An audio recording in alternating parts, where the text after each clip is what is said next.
এখন কি আঞ্জা তৰকাৰী আৰু এই মাছ মাছৰ আঞ্জা আৰু এটা আমাৰ মাংস আৰু তেহেতৰ সৃষ্টি সদায় আমাৰ মাজত অমৰ হৈ ল'ব। নমস্কাৰ গাইজ, মোৰ ইউটিউব চেনেললৈ পুনৰবাৰ আপোনালোকক স্বাগতম জনাইছোঁ। আজি আমাৰ এটি ঘৰৰে অনুষ্ঠান আছে। আমাৰ খুৰাৰ ছোৱালীজনীৰ ঘৰত এটি সৰুকৈ পৰ্ব আছে। তাৰ কাৰণে আমি আমাৰ যিখিনি মহিলা আছোঁ আমাৰ ঘৰৰ গোটেইখিনি আমি তাত যাম আৰু কি কি কৰিম তাত মানে ভিডিঅ'টো দেখাম। আপোনালোকে ভিডিঅ'টো চাই থাকিব বুলি আশা কৰিছোঁ, মানে চাব বুলি। আৰু বলক ভিডিঅ'টো আৰম্ভ কৰোঁ। কিন্তু তাৰ আগতে এটা কথা কওঁ, এইকেইদিনত আমাৰ লগত মানে যিখিনি হৈ গ'ল অসমবাসীৰ লগত, আমাৰ মৰমৰ আটাইতকৈ মৰমৰ জুবিন দা যিহেতু আমাৰ মাজৰ পৰা হেৰাই গ'ল, হঠাতে হেৰাই গ'ল, আৰু সেইটো আমাৰ কাৰণে সঁচাকৈ বহুত দুখজনক কথা আৰু বহুত বেছি আমাৰ অসমবাসী দুখিত তাৰ কাৰণে। আৰু জুবিন দাৰ আমাৰ অসমীয়া সাংস্কৃতিক জগতখনক আগবঢ়াই নিবৰ কাৰণে কিমানখিনি কষ্ট কৰিছে, কিমানখিনি চেষ্টা কৰিছে, সেইটো হয়তো আমি ক'ব নালাগে। আৰু তেহেতৰ সৃষ্টি সদায় আমাৰ মাজত অমৰ হৈ ৰ'ব। আমি কেতিয়াও তেহেতৰ সৃষ্টি বা তেহেতক হেৰাই যাব নিদিওঁ। তেওঁ আমাৰ মাজত সদায় অমৰ হৈ ৰ'ব আৰু তেহেতৰ আত্মাই যাতে চিৰশান্তি লাভ কৰে, ভগৱানৰ ওচৰত সেয়াই প্ৰাৰ্থনা কৰিছোঁ। মই এইখিনি ক'ম বুলি ভাবিছিলোঁ। তেতিয়াহ'লে বলক ভিডিঅ'টো আৰম্ভ কৰোঁ, চাই থাকিব শেষলৈ। নিজৰ কাম চাম কৰি আজৰি হৈ ৰাতিপুৱা প্ৰায় 9 মান বজাত আমি যাবলৈ ওলালোঁ। মই মানসী আৰু যে আমাৰ মৌ যাম আৰু মাহত পিছত যাব। তাইক চাওকচোন, গাড়ীৰ আগত বহি পূৰা নেচাৰ এনজয় কৰি কৰি গৈ আছে। ইমান সৰুতে আগত বহিব পৰা হৈছে দেখিছেনে। আৰু মই মাতি আছোঁ, পিছফালেও চাই আছে।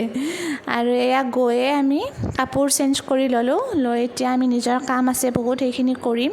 তাৰ আগতে মানে ৰান্ধনিও আহিছে আৰু সকলোৱে কাম মানে খোৱাৰ কাৰণে যোগাৰবিলাক কৰি আছে। চব্জি পাচলি যিখিনি আছে কাটি আছে, এইখিনি চাব গ'লোঁ এবাৰ। তাৰপিছত আহিয়ে যিহেতু আমি চাহ খোৱা নাছিলোঁ, চাহ বনাব গ'লোঁ। হেল্ল', এখেতে বাচন ধুই আছে। ঠিকে আছে, ধুই আছে বেচিনত, বাচন নহয়। এই সৰু মইনাই পিঠা বনাইছে আমি আহিম বুলি। নাৰিকল দিয়া পিঠা, মিঠাই, চাহৰ প্ৰস্তুতি চলি আছে। এতিয়া খুৰীমাহঁতো আহি পালে আৰু আহি পোৱাৰ পিছত গোটেইখিনিয়ে একেলগে লগ লাগি আমি চাহ খালোঁ। তাই পিঠা বনাইছিল, নাৰিকলৰ যে পিঠা বনায় আৰু মিঠাই, এনেকৈ গোটেইখিনিয়ে আমি চাহখিনি খাই ল'লোঁ। তাৰপিছত এয়া গ'লোঁ পিছফালে আকৌ ভাত বনোৱা জেগাত। এয়া চব্জি বনাই আছে সকলোৱে, মানে যিখিনি মানুহ আছে বনোৱা, সকলোৱে এনেকৈ বনাই আছে। এখন কি আঞ্জা তৰকাৰী আৰু এই মাছৰ আঞ্জা। পানীলাও খাৰ নেকি? খাৰ, এখন খাৰ পানীলাও। ইফালে পটল ভাজি হয়নে? পটল ভাজি আৰু আছে ৰ'ব, বহুত আইটেম আছে আমাৰ। এই বেঙেনা, মাছেৰে, আৰু এটা আমাৰ মাংস, মটন কাৰী।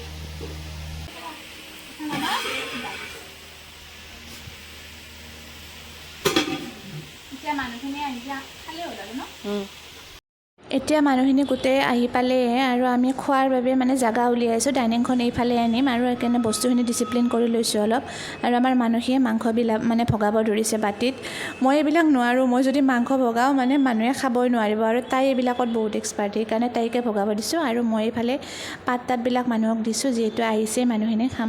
আৰু প্ৰথম বেটছ মানে বহাৰ পিছত আমি যিখিনি লাগে যোগাৰখিনি আমি দি আছোঁ গোটেইকেইটাই লগ লাগি। আগেয়ে আমি চব ৰেডি কৰি লৈছোঁৱেই, কিন্তু পিছত ভগাব মানে ইমান অসুবিধা নহয়।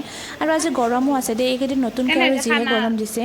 আমাৰ ঘৰত যদি এনেকুৱাকৈ এক্সট্ৰা এটা ঘৰ থাকে, খোৱা লোৱা কৰিবৰ কাৰণে বৰ সুবিধা হয়নে? মানে ঘৰত যদি কেতিয়াবা কিবা উৎসৱ পাৰ্বণ কিবা পাতা যায় বা খানা চানাও খোৱা যায়, এনেকুৱাকৈ যদি এক্সট্ৰা ঘৰ এটা থাকে বহুত সুবিধা হয় মানে। আৰু গোটেইখিনি মানুহ খোৱা হোৱাৰ পিছত আমি তিনিজনীয়ে বাকী আছিলোঁ, আমি খাবলৈ বহিলোঁ।